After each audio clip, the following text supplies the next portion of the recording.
Alassane Ouattara en visite d'État dans le district du Woroba. Le président de la République a animé son premier meeting à Ouaninou cet après-midi.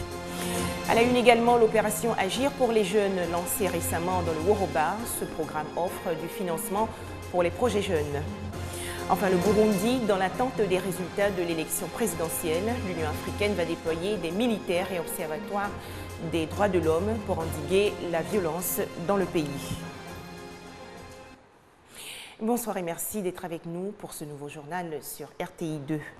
Je vous le disais, le président de la République, Alassane Ouattara, a entamé aujourd'hui une visite d'État dans le district du Woroba. Le chef de l'État ivoirien va sillonner les régions du Worodougou, du Bafing et du Béré. Alassane Ouattara a tenu son tout premier meeting cet après-midi à Ouaninou.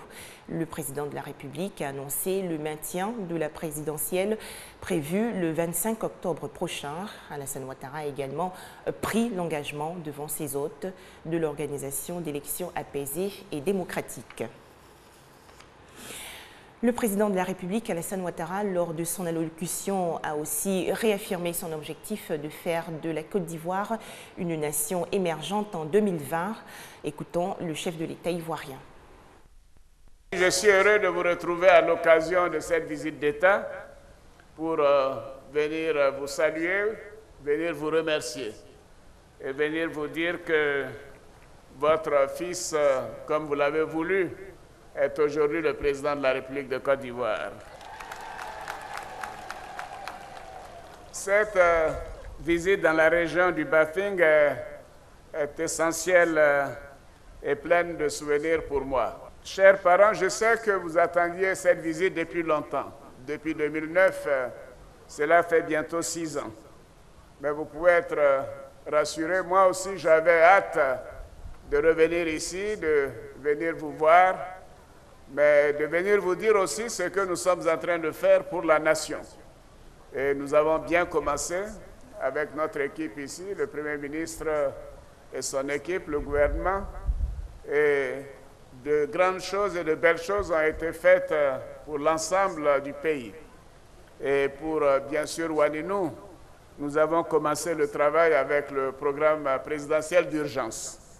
Et beaucoup de choses ont été réalisées ces derniers temps. Mais vous savez, je sais que Ouaninou manque de beaucoup de choses.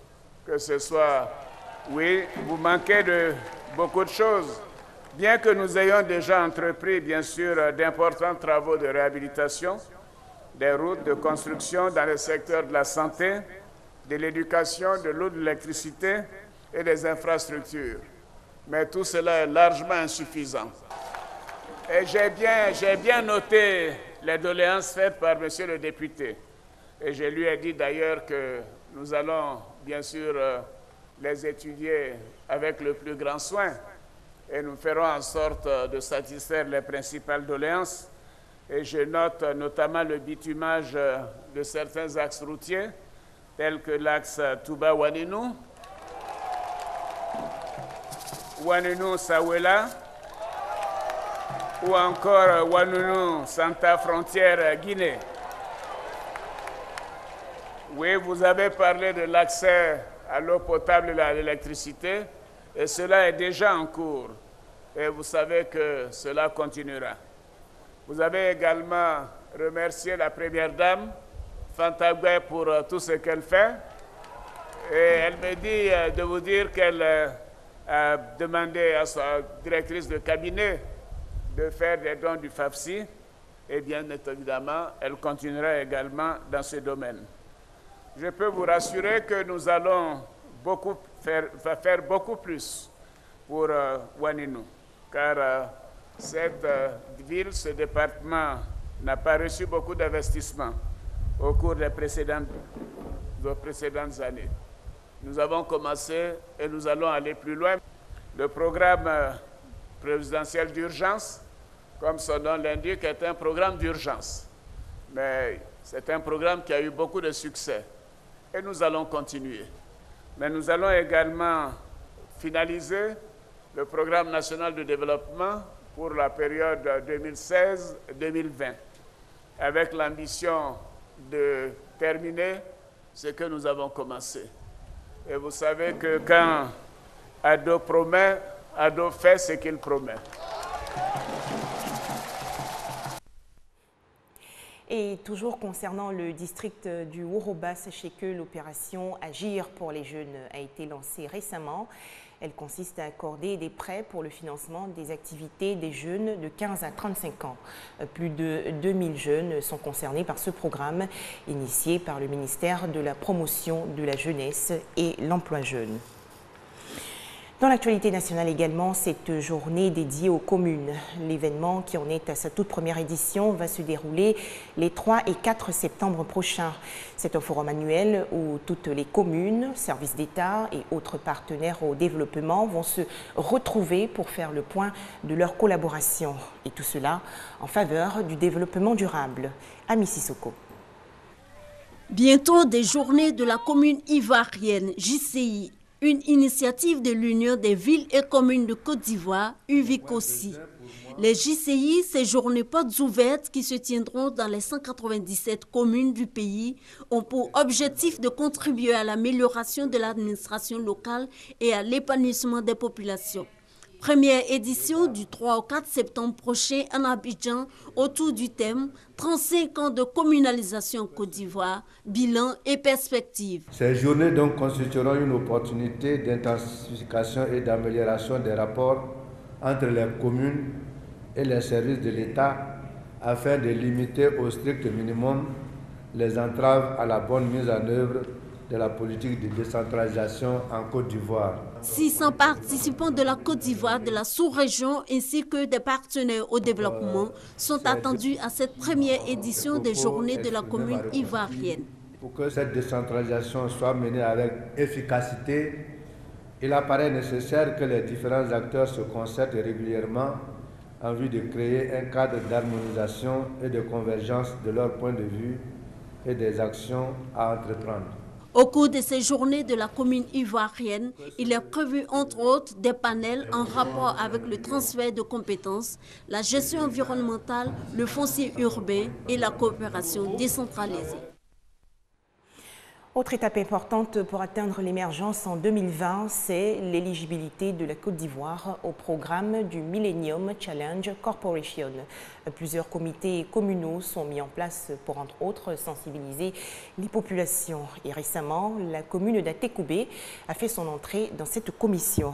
Des précisions de Grace Kando.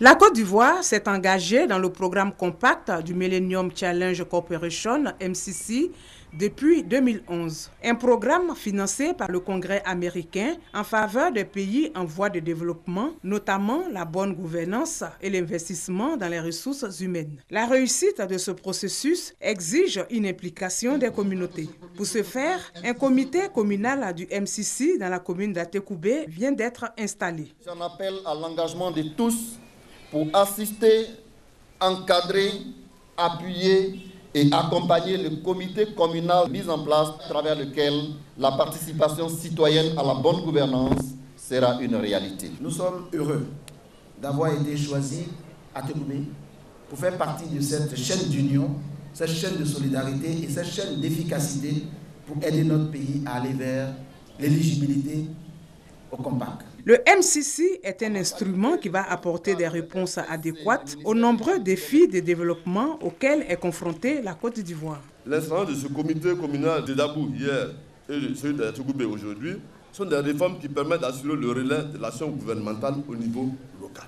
Car aucun programme, aucun projet, ni activité ne peut véritablement se concevoir, ni connaître un réel succès dans sa mise en œuvre sans la participation des acteurs et bénéficiaires qui sont les citoyens. Ce projet de promotion de la bonne gouvernance passe aussi par la lutte contre le racket. À cet effet, le représentant du ministre d'État, ministre de l'Intérieur et de la Sécurité, Joseph Diablé, a procédé à la remise de bulletins de service à la police nationale. Ce bulletin tient lieu désormais d'ordre de mission pour les contrôles de routine.